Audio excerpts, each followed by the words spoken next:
ओम शांति। 30 सितंबर। आज बाबा हमें सत्यनारायण की कथा सुना रहे हैं। सभी ने भक्ति में तो सत्यनारायण की कथाएं सुनी हैं, लेकिन भगवान क्या कहते हैं वो सुने।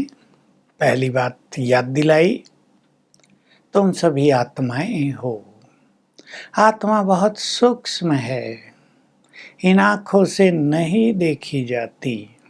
आत्मा आँखों के द्वारा शरीर को देखती है, शरीर आत्मा को नहीं देख सकता। तुम बहुत सूक्ष्म हो, आत्माभिमानी हो जाओ। तुम्हारा परमपिता परमात्मा मैं हूँ, मैं भी निराकार हूँ, मुझे भी आँखों से देखा नहीं जा सकता। मैं ही तुम्हारा सच्चा खुदा दोस्त हूँ, जो तुम्हें सुख देने आया हूँ। रावण ने, 5 विकारों ने तुमको बहुत दुख दिया है, वो तुम्हारा शत्रु है, इसलिए उसका बुत बनाकर तुम जलाते रहते हो। मेरी तो महिमा गाते हो, शिव जयंती मनाते हो। मैं भारत में ही आता हूँ। अब सत्यनारायण की कथा शुरू कर रहे हैं बाबा। बच्चे याद करो, मैंने तुम्हें स्वर्ग की राजाई दी थी, तुम लक्ष्मी नारायण के राज में थे। ये ब्रह्मा सरस्वती लक्ष्मी नारायण बन जाते हैं तपस्या करके। वहां राइज ऑफ भारत था, भारत का उत्थान था। तुम सभी निर्विकारी थे। देह अभिमान, काम, क्रोध, लोभ, मोह, अहंकार वहां थे ही नहीं, इसलिए किसी को कोई दुख नहीं था। वहां नई खानियां निकल जाएंगी सोने और हीरो की, तुम उनसे अपने सोने और हीरो के महल बनाओगे। तुम बहुत साहूकार थे, याद दिला रहे हैं। पहले सूर्यवंशी राजधानी थी, फिर चंद्रवंशियों का राज्य आया। उस काल को स्वर्ग कहते हैं। मैं अब पुनः वही राज स्थापित कर रहा हूँ, क्योंकि मैं तुम्हें राज देकर गया था पर तुमने गंवा दिया। अब मैं फिर से तुम्हें राज देने आया हूँ। मैं इस ब्रह्मा के तन में बैठकर तुम ब्राह्मणों के द्वारा पुनः दैवी स्वराज की स्थापना कर रहा हूँ। सतयुग में एक ही धर्म होगा, आदि सनातन देवी देवता धर्म। द्वापर से अनेक धर्म आएंगे तो वो धर्म लोप हो जाएगा। मैं आता भी भारत में हूँ। बाबा से कई बच्चे पूछते हैं, बाबा हम विलायत जाएं, फॉरेन कंट्रीज में। बाबा कहते हैं जाओ तो भले ही, लेकिन ऐसा समय आ जाएगा अंत में चारों ओर इतना हाहाकार हो जाएगा कि कोई वहां से वापस नहीं आ सकेगा।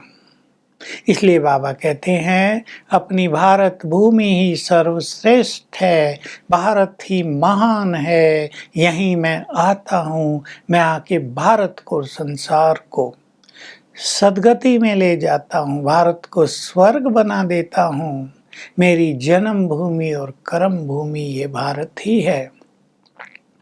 मैं फिर से राज्य स्थापित करने आया हूँ, तुम्हें श्रीमत दे रहा हूँ।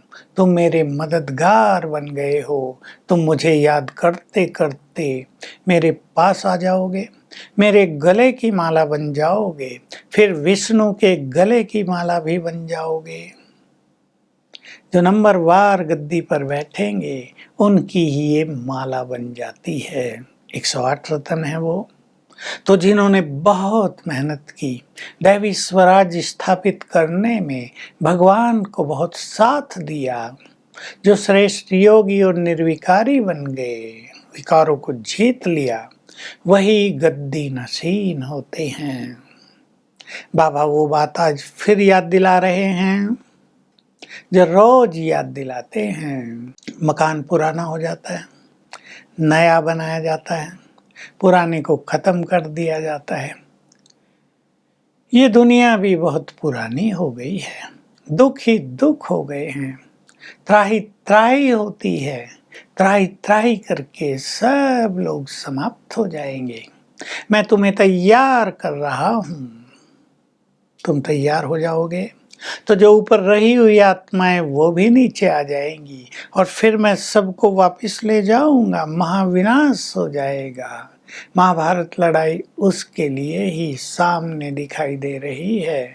कुछ भी यहाँ बचेगा नहीं। बचेंगे वो जो पवित्र बनेंगे, जो राजयोगी बनेंगे, जिनको देवी देवता बनना होता है, वही बचेंगे। तो बाबा हमें सत्यनारायण की कथा सुना रहे हैं। अब तुम अंत में आ गए हो, मुझे याद करो, दूसरों को भी ये ज्ञान दो, तो तुम्हें दूसरों की भी आशीर्वाद मिलती रहेगी, तुम्हारी स्थिति बहुत आगे बढ़ती चलेगी। तो आज बाबा पुनः पुनः याद दिला रहे हैं, मैं तुम्हें खोया हुआ राज दिलाने के लिए आ गया हूँ, इसलिए तुम्हें मेरी श्रीमत पर चलना है। अब हमें सोचना है कि हम राज प्राप्त करना चाहते हैं। देखो हमें याद आया क्या कि हम राज करते थे, हम विश्व पर राज करते थे, प्रकृति पर राज करते थे। वो तो देने आया है, हम लेना चाहते हैं, हम लेने का पुरुषार्थ कर रहे हैं। कई जन्मों के लिए राजाई मिलेगी तो मेहनत तो अवश्य करनी पड़ेगी। उसके लिए माला का मणका बनना पड़ेगा, विजयी माला में आना पड़ेगा। इसको विजय माला कहते हैं, अर्थात पांचों विकारों पर जिन्होंने विजय प्राप्त कर ली, जिसने स्वयं पर विजय प्राप्त कर ली, माया पर विजय प्राप्त कर ली, अपने मन पर विजय प्राप्त कर ली, वही इस माला के मणके बनते हैं। जिसने अपने अहम को पूरी तरह छोड़ दिया, वही माला के मणके बनते हैं। तो हम अपने को चेक भी कर लें और उस तरह का पुरुषार्थ भी करें। वरदान है, ताज और तिलक को धारण कर बाबा के मददगार बनने वाले, दिल तख्त नशीन भव। दुनिया में भी जिनको राज दिया जाता है, तिलक लगाकर राज देते हैं, ताज पहना दिया जाता है। तुम्हारे मस्तक पर भी आत्मिक स्मृति का तिलक दूर से ही दिखाई देता रहे। बहुत सुंदर बात है ये। लंबे काल से ये अभ्यास किया जाए, मैं आत्मा हूँ, मन में सबके लिए शुभ भावनाएं हों, जो चेहरे से भी दिखाई दें, नैनों से भी दिखाई दें, सिर पर लाइट का, प्योरिटी का ताज हो। यह है बाबा को सबसे ज्यादा मदद करना, और ऐसी आत्माएं ही बाबा के दिल पर रहती हैं। स्लोगन है, सहज योग के लिए सरलता का गुण धारण करो और अपने संस्कारों को भी सरल बनाओ। तो आज हम सारा दिन स्वदर्शन चक्रधारी होकर रहेंगे। मैं आत्मा हूँ, नैनों से देह को देखती हूँ, संसार को देखती हूँ। एक आज का यह अभ्यास होगा। दूसरा अभ्यास होगा, हमें राजाई दी थी बाबा ने, उस राजाई को सामने लाएंगे।